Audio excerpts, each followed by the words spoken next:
Happy. Assalamualaikum warahmatullahi wabarakatuh. Waalaikumsalam warahmatullahi wabarakatuh. Ya, kemarin Pak Victor itu ngasih tema yang sangat menarik terkait konstitusionalisme, artinya terkait dengan pemikiran, terkait pemikiran. Nah, maka dari itu, ini penjelasan saya. Saya itu membuat PowerPoint cuma 1,5 halaman. Dan ini nanti saya akan menjelaskan terkait dengan posisi Perpu sendiri, konstitusional atau tidak. Karena kemudian ini ngomong konstitusionalisme, maka ini saya akan ngomong soal sejarah pemikiran Perpu itu sendiri yang kemudian mengerucut kepada rumusan Perpu. Jadi untuk membuat Perpu itu ada rumusnya ini. Jadi ini bukan soal matematika saja yang ada rumusnya, tapi Perpu juga ada rumusnya. Apa itu rumusnya? Kita akan lihat dulu. Jadi teman-teman bisa lihat, kita kuliti dulu di Konstitusi Indonesia. Di Indonesia itu, di Konstitusi Indonesia itu, Presiden mempunyai kewenangan kedaruratan, menetapkan darurat itu ada dua. Satu, soal extraordinary measure, atau keadaan bahaya, itu di pasal 12. Yang kemudian itu, pasal 12 itu mengeluarkan Perpu dalam kegentingan memaksa atau extraordinary rules. Nah, banyak pertanyaan soal ini kok nggak jelas ya, kegentingan memaksa ini kok nggak jelas ya, kan begitu, ada pertanyaan begitu. Ada beberapa hal, apa sih tolok ukur kegentingan memaksa? Nah, untuk menjawab itu, maka kita masuk ke putusan MK nomor 138 tahun 2009. Itu ada putusan MK-nya itu.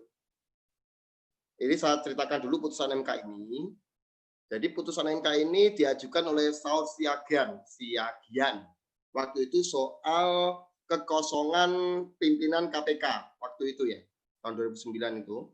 Kekosongan pimpinan KPK. Memang dalam amar putusannya, Mahkamah menolak permohonan Saud Siagian dan kawan-kawan. But kita melihatnya adalah di pertimbangan majelisnya, pertimbangan hukum majelis. Itu sangat menarik. Itu diulas di situ secara lugas terkait dengan kegentingan memaksa itu sendiri. Nah, kalau bagi orang hukum atau orang praktisi ini yang sering saya tidak sepaham dengan teman-teman yang lainnya yang mengatakan namanya putusan itu hanya amar putusan. Bagi saya tidak. Menimbang hakim itu adalah satu kesatuan dari putusan. Kenapa? Karena menimbang itu adalah legal reasoning untuk membuat putusan itu sendiri. Maka dari itu, yang namanya menimbang di putusan apapun termasuk MK itu bisa dikatakan sebagai dasar hukum, karena omongan majelis adalah sumber hukum. Nah, di putusan itu jelas mengatakan kegentingan memaksa itu satu, keadaan mendesak untuk menyelesaikan masalah hukum secara tepat berdasarkan undang-undang. Secara tepat ya, artinya ini apa? Prosedurnya. Prosedurnya itu berbeda dengan pembuatan undang-undang biasanya. Ini soal prosedural. Yang kedua, undang-undang dibutuhkan tersebut belum ada atau kekosongan hukum. Jadi kekosongan hukum ini tolok ukur kedua, berarti belum ada undang-undang yang mengatur yang akan dilakukan oleh pemerintah atau presiden. Yang ketiga, kekosongan hukum tersebut tidak dapat diatasi dengan cara membuat undang-undang secara prosedural karena akan memerlukan waktu yang lama. Nah, dari situ di putusan MK itu kita bisa simpulkan bahwa ini soal teknis pembuatan undang-undang dan fakta. Makanya kalau dalam filosofi Perpu itu ada dua. Satu adalah pembuatan Perpu itu ada dua. Emergency the rule dan emergency de facto.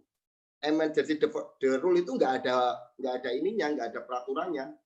Kalau emergency de facto itu ngomong ini ada undang-undang, sudah ada undang-undang, tapi undang-undang itu nggak bisa dilaksanakan, gitu loh. Nah, contoh nggak bisa dilaksanakan, misal ini agak nyentil-nyentil pemerintah sedikit ya. Undang-undang karantina itu kan sudah ada. Kenapa harus membuat Perpu kan begitu? Karena kalau ada undang-undang karantina itu kalau kebijakannya lockdown, maka semua pembiayaan bantuan itu dari negara kan begitu. Tapi negara kan nggak punya uang, nah gitu kan. Artinya ini ada undang-undang tapi nggak bisa dilaksanakan ini karena negara itu banyak hutang. Makanya rajin-rajinlah membantu negara kalian ini, teman-teman semuanya ini. Kasihan negara ini mau ambruk. Ya. Nah, ini yang kemudian dikatakan kegentingan hal yang memaksa ini ada di putusan MK. Sebentar.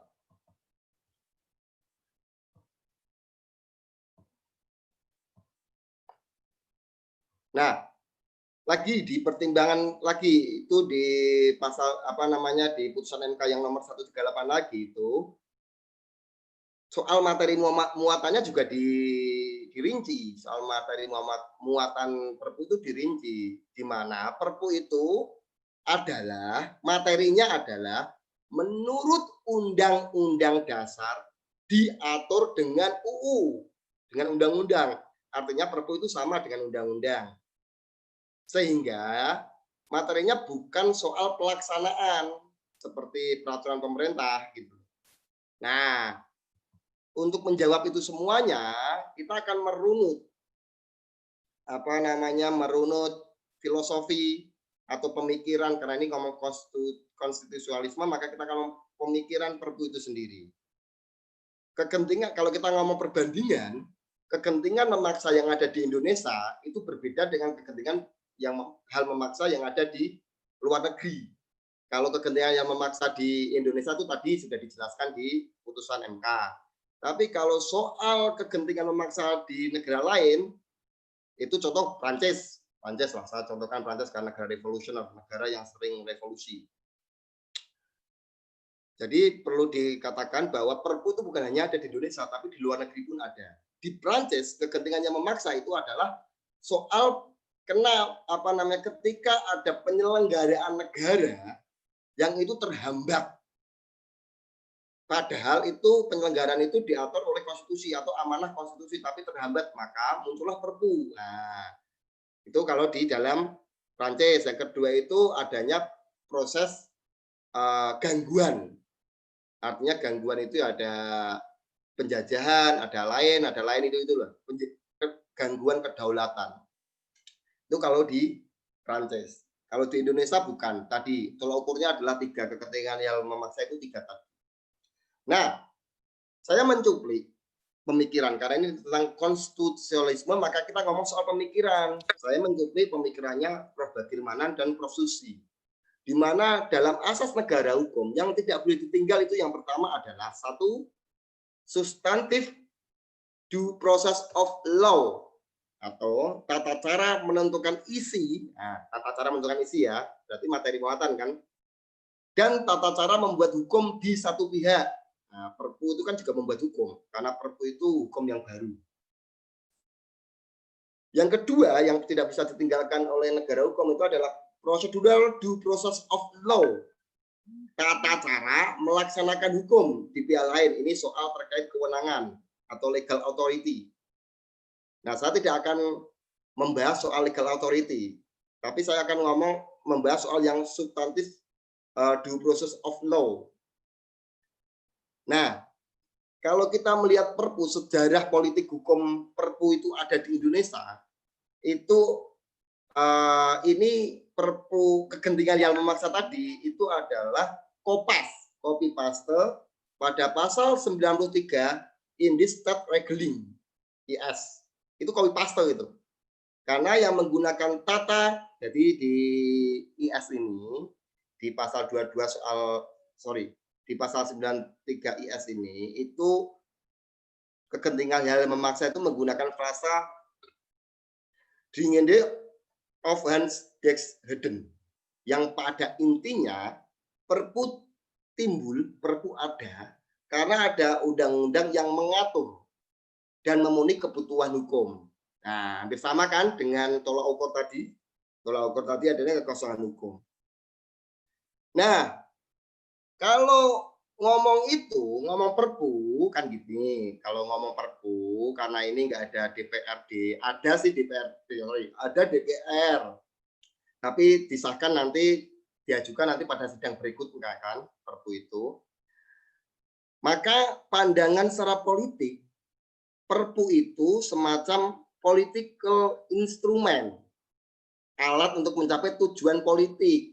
Padahal, nah, karena Perpu itu sama dengan undang-undang, peraturan dan lain sebagainya, yang kalau membuat peraturan tidak boleh ada tujuan politik tertentu atau politik golongan.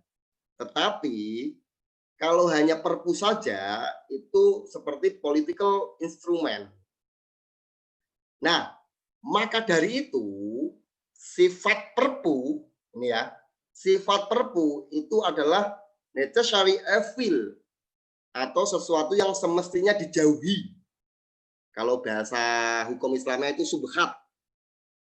Kan barang subhat ya dimakan juga boleh, tapi kan lebih baik dihindari itu. Nah, itu sifat Perpu di situ. Nah, pertanyaan loh kok di dalam tahun ini misalkan dalam Presiden Jokowi atau lain sebagainya itu membuat banyak Perpu. Nah, itu dipertanyakan. Karena seharusnya itu lebih baik dihindari soal etik. Nah, maka dari itu supaya